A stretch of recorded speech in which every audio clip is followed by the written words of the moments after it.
আমি আইন অনুযায়ী সরকারের প্রধানমন্ত্রী পদের কর্তব্য বিশ্বস্ততার সহিত পালন করিব।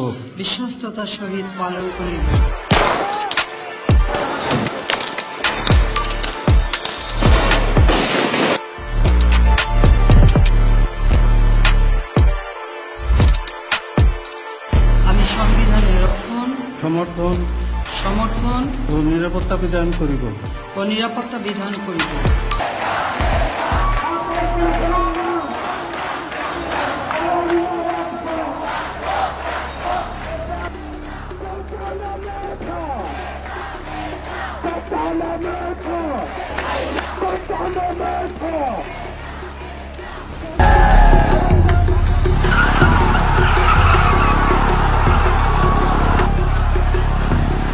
ব্লকেড মিন্স কিন্তু অবরোধ, বাট আমরা অবরোধ নামটা ব্যবহার করিনি। তার কারণটা ছিল যে মানুষের মধ্যে যে একটা আতঙ্ক অবরোধের নামে, হরতালের নামে, তো এটাকে আমরা অন্যভাবে রিফ্লেক্ট করার ট্রাই করেছিলাম।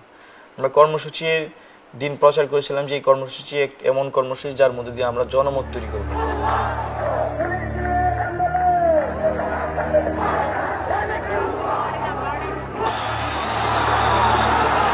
মুক্তিযোদ্ধাদের নাতিপুতিরাও পাবে না, তাহলে কি রাজাকারের নাতিপুতিরা পাবে?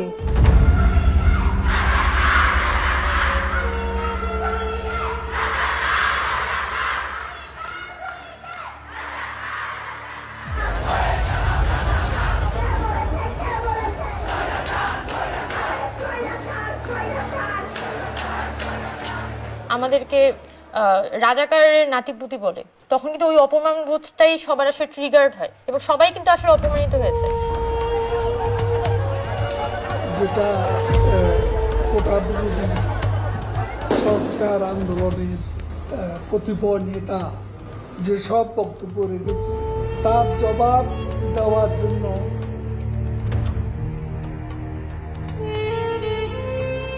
একটি কথা বলতে চাই, আন্দোলন যাবে, আন্দোলন আসবে, বাংলাদেশ ছাত্রলীগ থাকবে।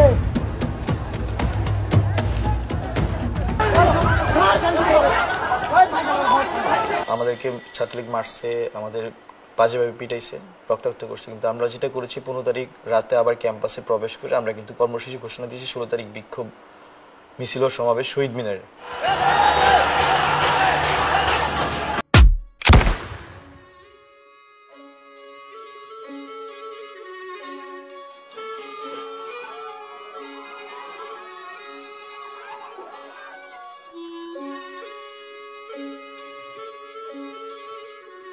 ছাত্রগুলা বুঝেছেন না, গুলি সাইডে ধরেছিল, তখন সবাই পালসি গেছে, ওই একাই ছিল।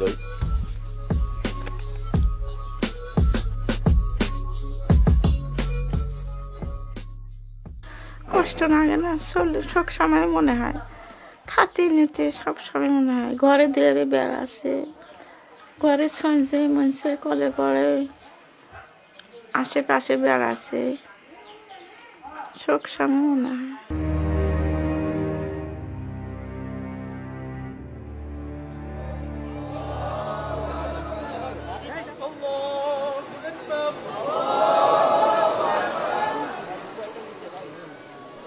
জানাজা শেষ হওয়ার সাথে সাথে আমাদের ওই সময়ে কোনি হাসিনার পেটোয়া বাহিনী তারা গুলি করা শুরু করছে।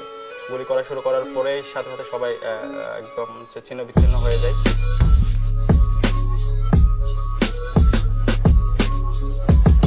এবং পোলাপাইন আসলে ওই দিন হচ্ছে যে পুরা যুদ্ধংদেহী অবস্থায় আসছে, যে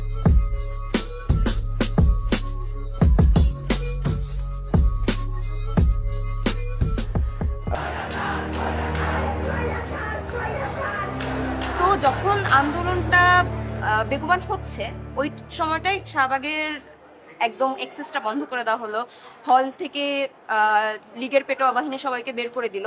at that very moment BRAC university বা এই ধরনের যারা কখনোই পূর্বে এত বেশি সক্রিয়ভাবে কোনো আন্দোলনে অংশগ্রহণ করেনি, এই ইউনিভার্সিটিগুলোর স্টুডেন্টরা যখন সামনে এগিয়ে আসলো, তখন এই জিনিসটা আসলে হাসিনার সরকার আসলে ফোর্সই করতে পারেনি। প্রাইভেট ইউনিভার্সিটিগুলোর কনসেন্ট্রেশন যেখানে, ওখানে লড়াইটা বেশি হয়েছে। যেমন আপনি রামপুরা বাড্ডার ওখানে ইস্ট ওয়েস্ট ব্র্যাকের লড়াইটা হয়েছে, তারপর উত্তরাতে যেখানে প্রাইভেট ইউনিভার্সিটি বা বিশেষ করে কলেজগুলো, স্কুল কলেজগুলো, ওখানে লড়াইটা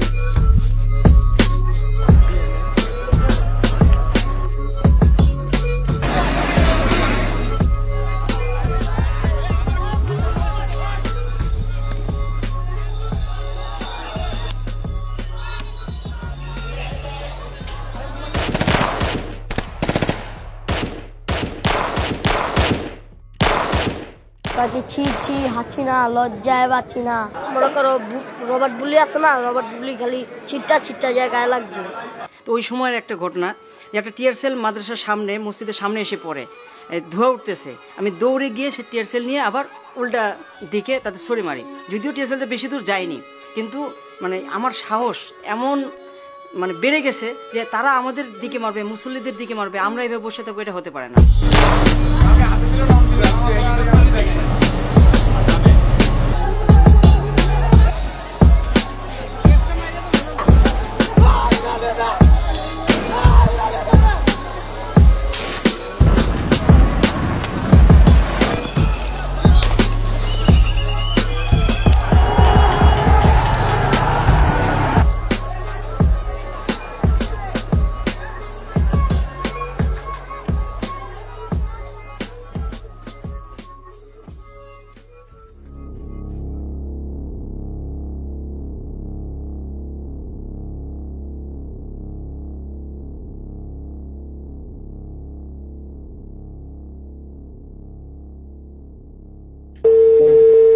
যাচ্ছি আমি, ঠিক আছে, গাড়ি তো হচ্ছে তো।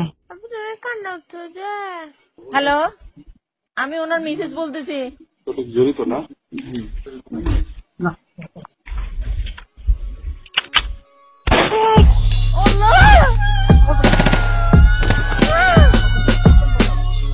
মানে হাসিনা তো পুরাটাই হচ্ছে যে একটা মানে বিভৎস একটা, মানে কি বলা যায়, একটা প্রতিহিংসা পরায়ণ, খুনি মানসিকতার একটা মানুষ। ফ্যাসিজমের একটা মূল কথা হলো তাদের একমাত্র আইন হচ্ছে যে তাদের স্বার্থের সাথে যা সম্পর্কিত সেটা তারা দেখবে, যারা বিরোধিতা করবে তাদের শেষ করে দেবে। ফ্যাসিস্ট রেজিমের সময় কথা বলাটাও অসম্ভব ছিল গভর্নমেন্টের এগেইনস্টে, কারণ আইন প্রয়োগকারী সংস্থা দ্বারা এই প্রত্যেকটা একটা বড় মেকানিজম দ্বারা এই প্রত্যেকটা গুম এবং হত্যা করা হয়।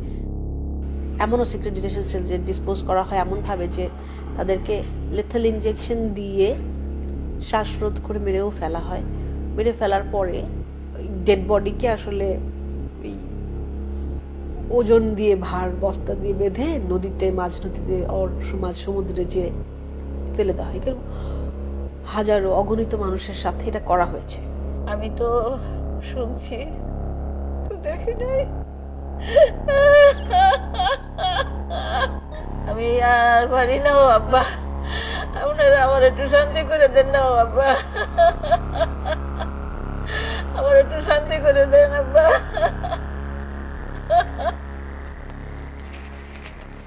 আওয়ামী লীগ এটা করতে পেরেছে কারণ যে কোনো ধরনের ভয়ঙ্করতম অপরাধ করার মতো মাইন্ডসেট আওয়ামী লীগ নেত্রীর এবং তার অনুগতদের ছিল। ফ্যাসিস্ট ভূমিকাটার মধ্যে তো আওয়ামী লীগ ছিলই, সে গণজাগরণ মঞ্চ বা শাহবাগকে ব্যবহার করছে, সেটা বলতে পারি আমরা।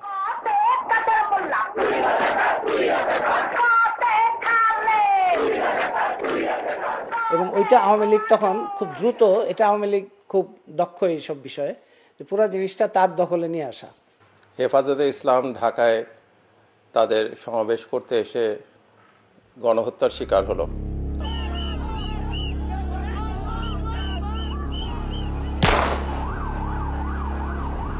আমরা আমাদের ফ্যাক্ট ফাইন্ডিং এর মাধ্যমে জানতে পারলাম যে সেখানে মারা গেছে অনেকেই, সেই তথ্য আমরা দিলাম। এবং এই আওয়ামী লীগে হচ্ছে সব থেকে বড়, সব থেকে ঘৃণ্য ইতিহাস বিকৃত, এবং সেটা ঘটেছে তাদের শেখ মুজিবকে কেন্দ্র করে। তাদের অন্য কোনো পুঁজি নাই, এবং শেখ মুজিবকে পুঁজি হিসেবে ব্যবহার করে তারা এমনভাবে শেখ মুজিবকে চিত্রিত করতে চেয়েছে যাতে সবই শেখ মুজিব করেছে। 1972 থেকে 75-এর মধ্যে ফ্যাসিজমের লক্ষণ ছিল এক নেতা এক দেশ, এবং সেই জন্য তারা জাতীয়তাবাদ নামক একটা আদর্শকে সামনে এনে বলছে যে এখানে সবাইকে বাঙালি হয়ে যেতে হবে। এবং তখনও তারা যে বাহিনী তৈরি করেছিল জাতীয় রক্ষী বাহিনী, এটা হলো ফ্যাসিস্ট বাহিনী। আওয়ামী লীগ আসলে একটা ছেঁড়া ভেড়া দল, তার ভিতরে কোনো শৃঙ্খলাই নাই। তার কে যে কোথায় টাকা চুরি করছে কেউ জানে না। শেষ মুহূর্তে এই যে কিছু কিছু বড় সিন্ডিকেট তারা যে টাকা চুরি করছিল, এমন এত বিশাল প্রকারে, এবং ব্যাংক ধ্বংস করে দিচ্ছিল, আমাদের রিজার্ভস কমে যাচ্ছিল, এটা তো আওয়ামী লীগের নেতৃত্ব নিশ্চয়ই বুঝেছিল যে এইভাবে চললে তারা ক্ষমতায় টিকে থাকতে পারবে না, কিন্তু তারা থামাতে পারেনি। আপনজন হারাবার বেদনা যে কত কষ্টে, তা আমার থেকে আর কে বেশি জানে। আমি খালি সকলের সহযোগিতা চাই, আর এইভাবে মায়ের কোল খালি হোক এটা আমি চাই না, কারণ আমি তো বাবা মা সব হারিয়েছি, আমি তো জানি হারাবার ব্যথা কত কষ্ট। খুনি হাসিনা বলে যে কষ্ট শুধু সেই বোঝে, সে যদি বুঝতোই তাহলে সে এত প্রাণ নিত না।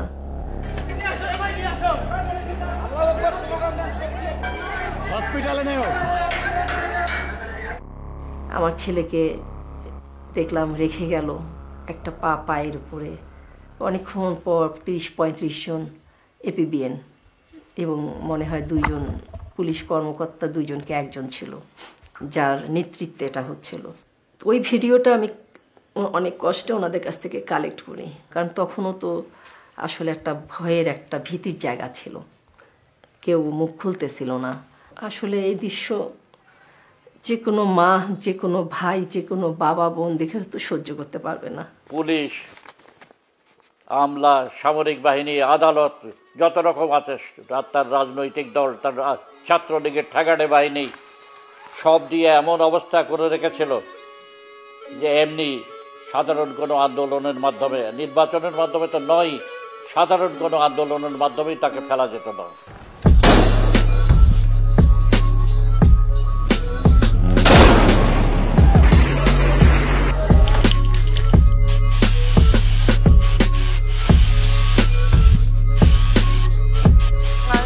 আমারই বন্ধু এখানে এই আজিমপুর এলাকায়, তারপরে হচ্ছে গিয়ে ধানমন্ডির ওইদিকে একজনের কাঁধের এখান দিয়ে গুলি গেছে, আরেকজনের পায়ে স্প্লিন্টার লাগছে। এখন যদি আমরা না বলি কিছু, আমরা যদি এখন না কি, তাহলে আঁকাআঁকি করার কোনো মানেই নাই।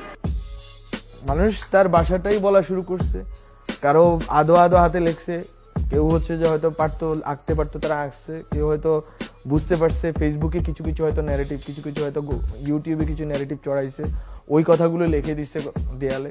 সেটা কেউ কাউকে আসলে বলে দেয়নি যে এটা করতে হবে। সেখানে মানুষের একদম নিজের যে চাওয়াটা সেটা উঠে এসেছে, এবং প্রত্যেকটা জায়গায় গ্রাফিতির ধরনটা ভিন্ন ভিন্ন, প্রত্যেকটা জায়গায় লেখনীগুলো ভিন্ন ভিন্ন।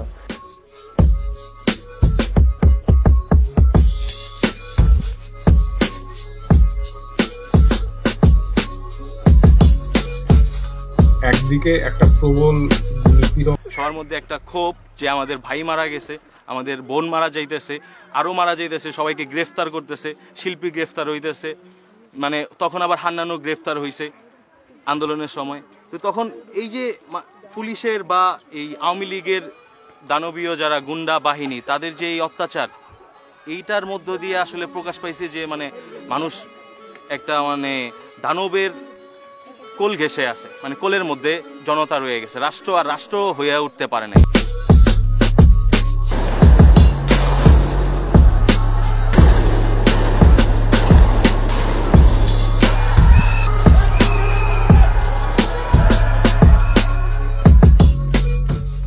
আমার ছেলে অনেক ভালো ছিল, পড়ালেখাতে এলাকা তো শান্ত ছিল।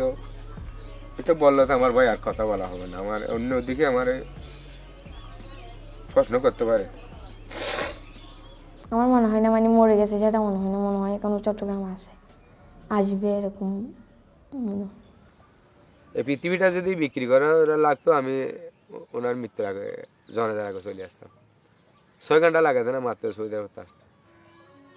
আমার একা মাথা না থাকার কারণে আমি ছেলের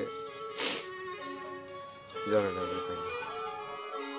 খুনি হাসিনা সরকার দেশের মানুষের প্রতি দায়বদ্ধতা ছিল না, দেশের মানুষকে ভয় পেত না। যদি খুনি হাসিনা সরকার ভয় পেত, পরের নির্বাচনে যাওয়ার যদি অংশীদারিত্ব থাকতো, তাহলে কিন্তু দিনে দুপুরে প্রকাশ্যে 2000-এরও বেশি মানুষকে হত্যা করতে পারত না।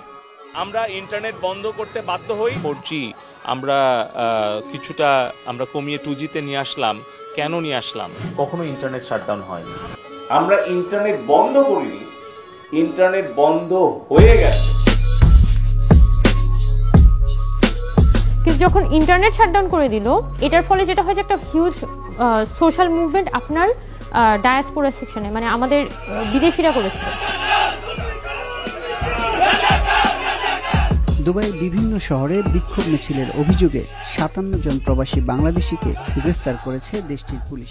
যখন রেমিটেন্স কমপ্লিটলি বন্ধ করে দেয়, তখন এটা আমি মনে করি যে একটা বড় ভূমিকা রেখেছিল। আমাদের যত রেমিটেন্স আছে সব আমরা হুন্ডিতে ছাড়বো।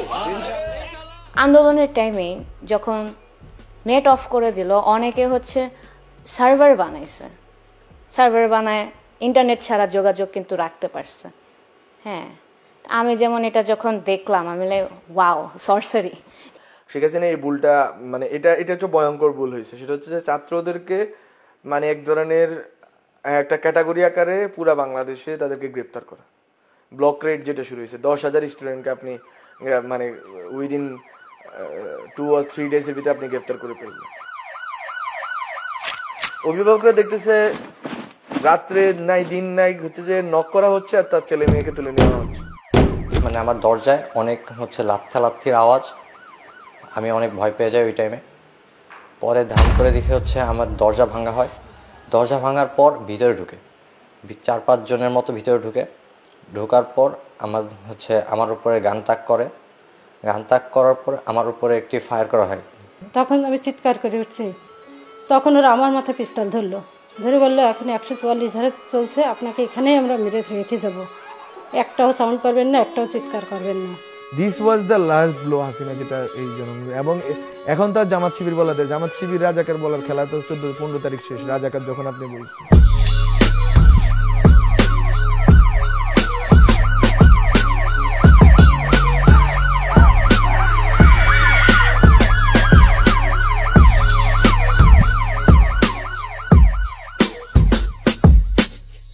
মানে আমার চাকরি জীবনে এরকম মানে এত গুলির ডেড বডি কখনো দেখিনি।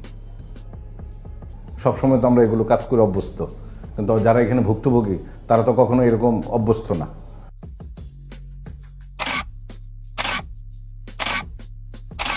দেখলাম যে একটা লাশ বের করতেছে, পাটা খোলা। তো পাটা হচ্ছে বাচ্চার পা। আমি দেখে খেয়াল করলাম যে এটা বাচ্চার একটা পা। তো আমি ছবি তুলতেছি, ছবি তোলার পর সে আমাকে বলে যে আপনি ছবি তুলছেন কেন?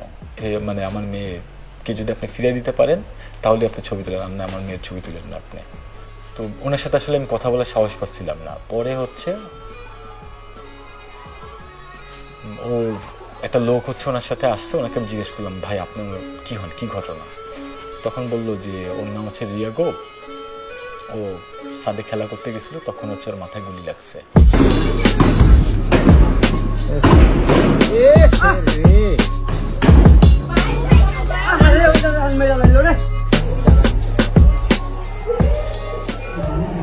তখন মনে হয়েছিল যে কোনো মুহূর্তে আমার কিংবা আমার আরো সাথে জন যারা আছে তাদেরও মৃত্যু হতে পারে। কিন্তু সেই ভয়ে যদি আমরা বসে থাকি তাহলে যারা প্রাণ দিয়েছেন, শহীদ হয়েছেন, তাদের স্পিরিটকে আমরা সামনে নিতে পারলাম না, তাহলে তো আমাদের পরাজয় বরণ করা হলো।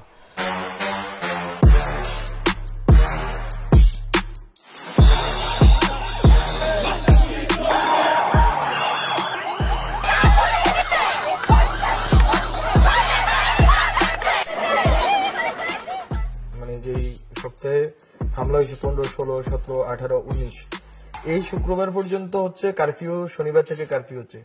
এই শনিবারের কারফিউ থেকে একটা সপ্তাহ গেছে, পরের সপ্তাহ হচ্ছে ডিবিতে ছাত্র সমন্বয়করা আছে 2টা সপ্তাহ। এরপরের শনিবারে তো হচ্ছে যে 3রা আগস্ট আমরা হচ্ছে যে মানে এক দফা ঘোষণা করলাম। এই 2টা সপ্তাহ হচ্ছে জনগণের লড়াইয়ের সপ্তাহ।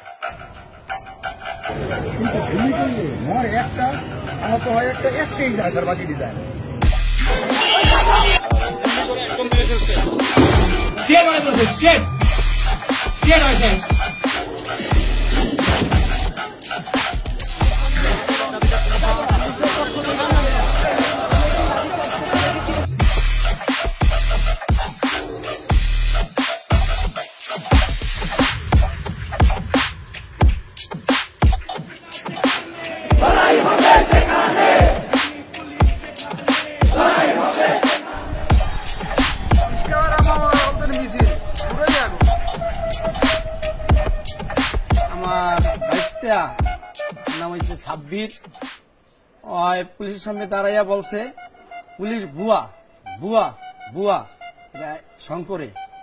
পুলিশ তখন আমার বাইস্তার সাথে বাইস্তারে নির্মম ভাবে গুলি করছে, নির্মম ভাবে, বাচ্চা মানুষ নেই, 13 বছর বয়স, এই গুলি করছে। আমি সহ্য করে না সহ্য করতে পারলাম না। তখন আমি আমার যত শ্রমিক ভাইরা ছিল তাদেরকে নিয়ে আমরা পুরো রাস্তা নেমে গেছি।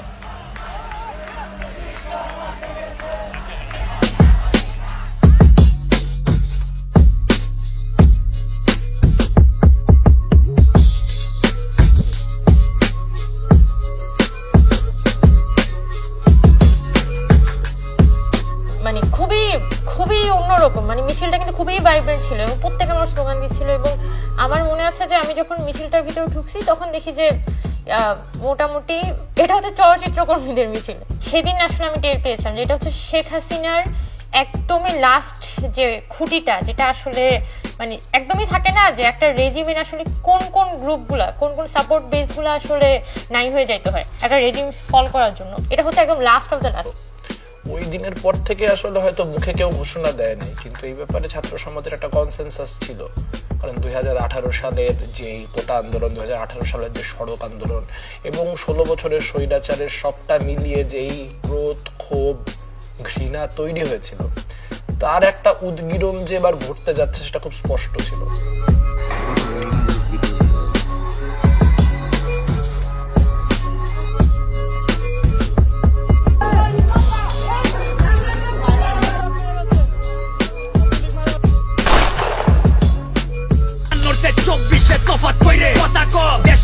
স্বাধীন তাইলে খেষ্টা কইরে কথা কো, ভাই বোন মরে রাস্তায় তোর চেষ্টা কইরে কথা কো, কাল সাপ ধরছে গলা পেঁচে বাইর কর সাপের মাথা কো, 52 24 তফাৎ কইরে কথা কো, দেশটা বলে স্বাধীন তাইলে খেষ্টা কইরে কথা কো, ভাই বোন মরে রাস্তায় তোর চেষ্টা কইরে কথা কো, কাল সাপ ধরছে গলা পেঁচে বাইর কর সাপের মাথা কো। জোর যার মুল্লুক তার আগে কম মুল্লুক কার, লাঠির জোরে কলম ভাঙে শান্তির নামে তুল্লুক খার, গাইল মারলি পশু মারলি মারতে আইলি আজ আবার, রাজা যখন প্রজার জানলয় জিগা তাইলে রাজাকার, আমার মানচিত্র কান্দে আইসকা দেখা দেশের হাল রে, লাল সবুজের পতাকা। আর আমার ছেলে তো সন্ত্রাস না, আমার ছেলে তো কোনো মাদকাসক্ত না, আমার ছেলে একটা স্টুডেন্ট, ও বিজয় মিছিলে হয়ে গেছে ছাত্রদের সাথে আন্দোলনে। একটা ছেলে ছিল আমার, একটাই গুলিতে আমার পোলা শেষ, মানে সব স্বপ্ন শেষ। কিন্তু সরকার যেন এই রক্তের সাথে যেন সরকার বেইমানি না করে, সরকার যেন আর বিচার করে।